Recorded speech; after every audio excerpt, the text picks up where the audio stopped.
Well, the House is getting set to vote later today on a budget deal that would avert a government shutdown again. But despite both sides agreeing, conservatives are not so happy. Some Democrats are also not so happy. Senator Rand Paul says he thinks the deal simply stinks.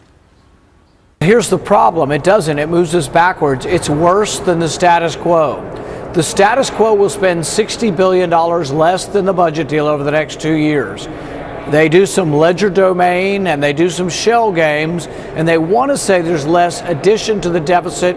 But over 10 years, this deal will add $7 trillion to the deficit. It does not significantly alter our course. We're still on a course for disaster. So put Rand Paul in the unhappy category, but House Speaker John Boehner, he's holding his ground on this. At his weekly press conference, he said critics of this deal are outside agitators who are stirring up trouble. Watch him. You mean the groups that came out and opposed it before they ever saw it? Yes, those groups. Are you worried that They're using our members and they're using the American people for their own goals. This is ridiculous. Listen, if you're for more deficit reduction, you're for this agreement.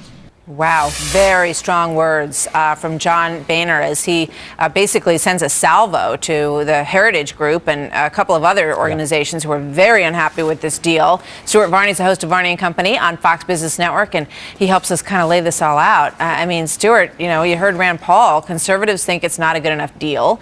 And on the Paul Ryan side, they say, look, we're not in power.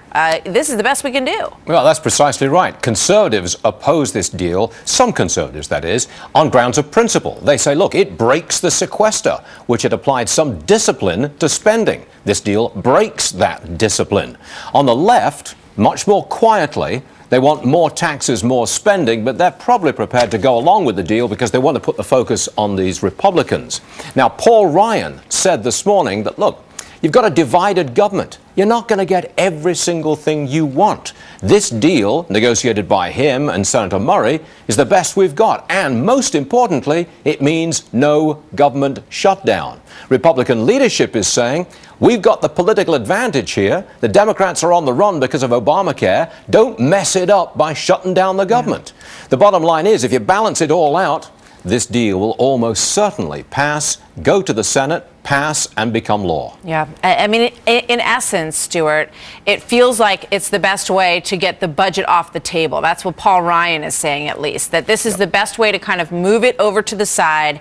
We've done our job on this, at least for now, and that, he hopes, will allow them to take full advantage, as they've been clearly trying to do, of this healthcare situation, right? Precisely right, Martha. There is a heavy element of politics in this, as usual, and the Republicans think that the Democrats are in real trouble with Obamacare. They don't want to mess up that trouble. They don't want to bail them out of that trouble by having a government shutdown, which would be blamed on them. This deal will pass.